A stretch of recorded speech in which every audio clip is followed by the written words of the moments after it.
नमस्कार साथियों, मेरा नाम है एसएन भारती और आपका स्वागत है सानवी जीएस चैनल के नए वीडियो में।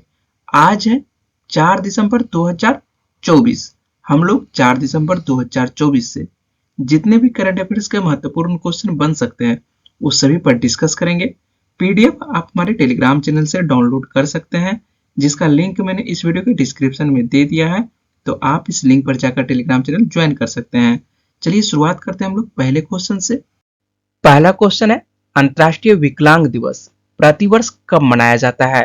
तो अंतर्राष्ट्रीय विकलांग दिवस जो है प्रतिवर्ष 3 दिसंबर को मनाया जाता है। अंतर्राष्ट्रीय विकलांग व्यक्ति दिवस प्रतिवर्ष 3 दिसंबर को मनाया जाता है। अंतर्राष्ट्रीय विकलांग दिवस की घोषणा कब की गई थी? तो अंतर्राष्ट्रीय विकलांग दिवस की घोषणा जो है 1992 में संयुक्त राष्ट्र महासभा के द्वारा की गई थी। इसका उद्देश्य समाज और विकास के सभी क्षेत्रों में विकलांग व्यक्तियों के अधिकारों और कल्याण को बढ़ावा देना और राजनीतिक, सामाजिक, आर्थिक और सांस्कृतिक जीवन के हर पहलू में उनकी स्थिति के बारे में जागरूकता बढ़ाना है। इस वर्ष 2024 का अंतर्राष्ट्रीय विकलांग दिवस का थीम क्या है? तो थीम जो है समावेशी और टिकाऊ भविष्य के लिए विकलांग व्यक्तियों के नेतृत्व को बढ़ावा देना है। आपको बता दें कि वर्ष 2015 में प्रधानमंत्री नरेंद्र मोदी ने शारीरिक रूप से अक्षम लोगों को नया नाम दिया था। पीएम मोदी ने कहा था कि विकलांग लोगों के लिए दिव्यांग शब्द का इस्तेमाल किया जाना चाहिए। तो याद रखिएगा, अंतर्राष्ट्रीय विकलांग दिवस प्रतिवर्ष 3 दिसंबर को मनाया जाता है। नेक्स्ट क्वेश्चन है, सिगरेट और तंबाकू जैसे उत्पादों पर जीएसटी बढ़ाकर कितने प्रतिशत किए जाने की उम्मीद है? तो जीएसटी बढ़ाकर जो है 35% किए जाने की उम्मीद है। सरकार ने सिगरेट और तंबाकू पर जीएसटी बढ़ाने का फैसला लिया है। अब सिगरेट पर 28% जीएसटी के अलावा 35% तक का अतिरिक्त कर लगाया जा सकता है। और आपको बता दें कि कोल्ड ड्रिंक पर भी जो है जीएसटी की दर को मौजूदा 28% से बढ़ाकर 35% किए जाने की उम्मीद है। तो सिगरेट, तंबाकू और कोल्ड ड्रिंक पर जीएसटी की दर को बढ़ाकर कितना किए जाने की उम्मीद है? लगभग 35% किए जाने की उम्मीद है। मौजूदा समय में आपको बता दें कि जीएसटी की जो है 4 स्तरीय टैक्स स्लैब है, जो कि पहला है आपको 5%, दूसरा 12%, तीसरा 18% और चौथा स्लैब जो है 28% है। तो अभी जो है मौजूदा समय में 4 स्तरीय टैक्स स्लैब है, लेकिन आने वाले दिनों में हो सकता है कि ग्रुप ऑफ मिनिस्टर्स के अनुसार से जो है प्रस्तावित किया गया है एक और स्लैब तैयार किए जाने की, तो इसमें जो है 35% रखा जाएगा और 35% की यह एक नई दर प्रस्तावित की गई है। जीएसटी का फुल फॉर्म क्या होता है? तो जीएसटी का फुल फॉर्म जो है गुड्स सर्विस टैक्स होता है। क्या होता है जीएसटी का full form? Goods service tax होता है। और जीएसटी जो है भारत में कब लागू हुआ था? तो जीएसटी जो है भारत में 1 जुलाई 2017 को लागू हुआ था। कब लागू हुआ था? तो ये भी क्वेश्चन आप लोगों को पूछा जाता है कि भारत में जीएसटी कब लागू हुआ था? तो भारत में जीएसटी जो है 1 जुलाई 2017 को लागू हुआ था। नेक्स्ट क्वेश्चन है, ऑक्सफोर्ड यूनिवर्सिटी प्रेस ने किस शब्द को Oxford word of the year 2024 घोषित किया है? तो ब्रेन रोट शब्द को, किस शब्द को? ब्रेन रोट शब्द को जो है ऑक्सफोर्ड यूनिवर्सिटी के अनुसार से जो है 2024 का Oxford word of the year घोषित किया गया है। ब्रिटेन की ऑक्सफोर्ड यूनिवर्सिटी हर साल जो है वर्ड ऑफ द ईयर का ऐलान करती है। यूनिवर्सिटी की तरफ से उन शब्दों को चुना जाता है जिनकी चर्चा वर्तमान युग को ध्यान में रखते हुए सबसे ज्यादा की गई है। ऑक्सफोर्ड यूनिवर्सिटी ने 2024 के वर्ड ऑफ द ईयर के लिए ब्रेन रोट शब्द को चुना है। अगर आप दिन भर सोशल मीडिया प्लेटफॉर्म पर स्क्रॉलिंग करते रहते हैं तो आप ब्रेन रोट का शिकार हैं। इस शब्द को जो है अब आधिकारिक मान्यता मिल चुकी है। आइए आपको बता दें कि क्या है ब्रेन रोट का मतलब। तो ब्रेन रोट का मतलब जो है दिमाग का सुस्त पड़ना और सोचने समझने की शक्ति कम होना है। ज्यादा समय तक ऑनलाइन, खास तौर पर सोशल मीडिया पर बेकार की चीजें देखने से दिमाग पर बुरा असर पड़ता है। घंटों सोशल मीडिया प्लेटफॉर्म पर स्क्रॉल करने से दिमाग को नुकसान होता है। इसे ही ब्रेन रॉट कहा गया है। भले ही ब्रेन रॉट का इस्तेमाल आज के डिजिटल युग के लिए किया जा रहा है, लेकिन इस शब्द का इस्तेमाल जो है 19वीं सदी में भी हो चुका है। 1854 में हेनरी डेविड थोरो ने अपनी किताब वाल्डेन में इसका जिक्र किया था। नेक्स्ट क्वेश्चन है, वर्ल्ड मेरीटाइम कॉन्फ्रेंस 2024 की मेजबानी कौन सा शहर कर रहा है? तो वर्ल्ड मेरीटाइम कॉन्फ्रेंस 2024 की मेजबानी जो है चेन्नई में किया जा रहा है। विश्व समुद्री सम्मेलन 2024 का आयोजन 4 से 6 दिसंबर तक चेन्नई में किया जाएगा। अमेरिका, ब्रिटेन, जर्मनी, स्पेन, अन्य देश इसमें भाग लेने वाले हैं। यह सम्मेलन जो है 15 वर्षों के बाद भारत में आयोजित किया जा रहा है, जिसमें समुद्री दुनिया में विभिन्न भविष्य के विकास और वर्तमान चुनौतियों पर चर्चा की जाएगी। सम्मेलन में जो है दुनिया भर से 300 से अधिक प्रतिनिधि इसमें भाग ले रहे हैं। तो याद रखिएगा, वर्ल्ड मेरीटाइम कॉन्फ्रेंस 2024 की मेजबानी जो है इस बार तमिलनाडु के राजधानी चेन्नई में किया जा रहा है। नेक्स्ट क्वेश्चन है, उबर ने एशिया की पहली जल परिवहन सेवा के तहत शिकारा की सवारी बुकिंग कहां से शुरू की है? तो जल परिवहन सेवा के तहत जो है शिकारा की सवारी की बुकिंग डल झील से शुरू किया गया है। उबर ने श्रीनगर के डल झील में शिकारा की बुकिंग सेवा शुरू कर भारत में अपनी पहली जल परिवहन सेवा लॉन्च की है। उबर ने भारत में अपनी पहली जल परिवहन सेवा की शुरुआत की है, जो श्रीनगर की प्रसिद्ध डल झील में शिकारा की बुकिंग के लिए उपलब्ध होगी। यह सेवा उबर के ऐप के माध्यम से सीधे ग्राहकों को शिकारा की बुकिंग करने की सुविधा देगी। तो यह सेवा जो है उबर ऐप के माध्यम से सीधे ग्राहकों को शिकारा की बुकिंग करने की सुविधा देगी, जिससे पर्यटकों और स्थानीय लोगों के लिए यात्रा को और भी आसान और सुलभ बनाया जाएगा।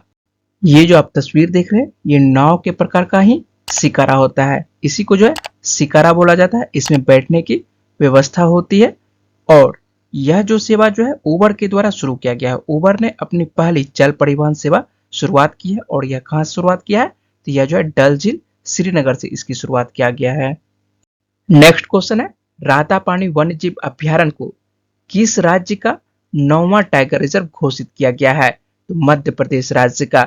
मध्य प्रदेश में अब जो है टाइगर रिजर्वों की संख्या 7 से बढ़कर 9 हो गई है, क्योंकि पिछले 2 दिनों में मध्य प्रदेश को 2 नए टाइगर रिजर्व मिल गए हैं। मोहन यादव की सरकार ने 2 दिन पहले ही शिवपुरी जिले के माधव नेशनल पार्क को टाइगर रिजर्व का दर्जा दिया था, जबकि अब भोपाल जिले से लगे रातापानी अभ्यारण्य को भी टाइगर रिजर्व का दर्जा दे दिया गया है। इस तरह से जो है शिवपुरी का माधव नेशनल पार्क प्रदेश का 8वां और रातापानी अभ्यारण्य जो है मध्य प्रदेश का 9वां टाइगर रिजर्व बन गया है। और नाम आता है मध्य प्रदेश का, तो हम लोग मध्य प्रदेश के बारे में देख लेते हैं। तो मध्य प्रदेश की राजधानी क्या है? भोपाल है। और वर्तमान में मुख्यमंत्री कौन है? तो डॉक्टर मोहन यादव। राज्यपाल कौन है? तो मंगू भाई छगन भाई पटेल है। लोकसभा की कितनी सीटें मध्य प्रदेश से आती है? तो 29 सीटें आती है और राज्यसभा की 11 सीटें मध्य प्रदेश से आती है। तो याद रखिएगा, रातापानी टाइगर रिजर्व मध्य प्रदेश में है और भारत में जो है अब कुल टाइगर रिजर्वों की संख्या जो है कितना हो चुका है? तो भारत में जो है अब टाइगर रिजर्वों की संख्या कुल 57 हो चुका है।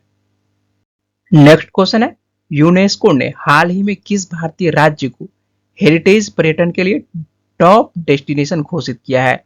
यह जो है पश्चिम बंगाल। पश्चिम बंगाल को जो है यूनेस्को ने भारत का सबसे बेहतरीन धरोहर घोषित किया है और नाम आता है पश्चिम बंगाल का। तो हम लोग पश्चिम बंगाल के बारे में देख लेते हैं। तो पश्चिम बंगाल की राजधानी क्या है? तो पश्चिम बंगाल की राजधानी कोलकाता है। और वर्तमान में पश्चिम बंगाल के मुख्यमंत्री कौन है? तो ममता बनर्जी है। राज्यपाल कौन है? तो सीवी आनंद बोस है। लोकसभा की कितनी सीटें आती है पश्चिम बंगाल से? तो 42 सीटें आती है और राज्यसभा की 16 सीटें पश्चिम बंगाल से आती है। नेक्स्ट क्वेश्चन है, बिहार पवेलियन को 43वें भारतीय अंतर्राष्ट्रीय व्यापार मेले में किस पुरस्कार से सम्मानित किया गया है? तो गोल्ड मेडल से सम्मानित किया गया है। दिल्ली के प्रगति मैदान में संपन्न भारत अंतर्राष्ट्रीय व्यापार मेला के 43वें संस्करण में बिहार ने अपने शानदार प्रदर्शनी के लिए गोल्ड मेडल जीता है। सम्मान समारोह में जो है बिहार के प्रोजेक्ट के नोडल अधिकारी निखिल धनराज नेपानीकरण को यह मेडल प्रदान किया गया है और नाम आता है बिहार का। तो हम लोग बिहार के बारे में देख लेते हैं। तो बिहार की राजधानी क्या है? बिहार की राजधानी पटना है। वर्तमान में मुख्यमंत्री कौन है बिहार के? नीतीश कुमार है। राज्यपाल कौन है बिहार के? तो राजेंद्र विश्वनाथ अर्लेकर हैं। लोकसभा की कितनी सीटें बिहार में आती है? तो 40 सीटें आती है और राज्यसभा की 16 सीटें बिहार से आती है। नेक्स्ट क्वेश्चन है, एशियन ई स्पोर्ट्स गेम्स में ई फुटबॉल में किसने कांस्य पदक जीता है? तो पवन कामपेली के द्वारा जीता गया है। पवन कामपेली ने एशियाई ई स्पोर्ट्स गेम्स में ई फुटबॉल में कांस्य पदक जीता है। और यह खेल जो है कहां पर इसका आयोजन किया गया था? इस खेल का आयोजन जो है बैंकॉक में किया गया था।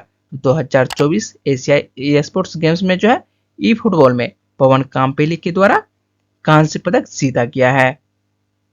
ये जो आप तस्वीर देख रहे हैं ये पवन कामपेली की तस्वीर है और इन्होंने एशियाई ई स्पोर्ट्स गेम्स में ई फुटबॉल में ब्रॉन्ज मेडल जीता है। नेक्स्ट क्वेश्चन है, हाल ही में भारत के किस राज्य में खेल महाकुंभ 2024 शुरू हुआ है? तो खेल महाकुंभ 2024 जो है उत्तराखंड में शुरू हुआ है और नाम आता है उत्तराखंड का। तो हम लोग उत्तराखंड के बारे में देख लेते हैं। तो उत्तराखंड की राजधानी क्या है? तो उत्तराखंड की राजधानी देहरादून है। वर्तमान में मुख्यमंत्री कौन है उत्तराखंड के? तो पुष्कर सिंह धामी है। राज्यपाल कौन है? तो लेफ्टिनेंट जनरल गुरमीत सिंह है। लोकसभा की कितनी सीटें आती है उत्तराखंड से? तो 5 सीटें आती है और राज्यसभा की 3 सीटें उत्तराखंड से आती है। नेक्स्ट क्वेश्चन है, हाल ही में लड्डू वेडिंग एटीएम मशीन का शुभारंभ कहां किया गया है? तो लड्डू वेडिंग एटीएम मशीन का शुभारंभ जो है उज्जैन के महाकालेश्वर मंदिर में किया गया है।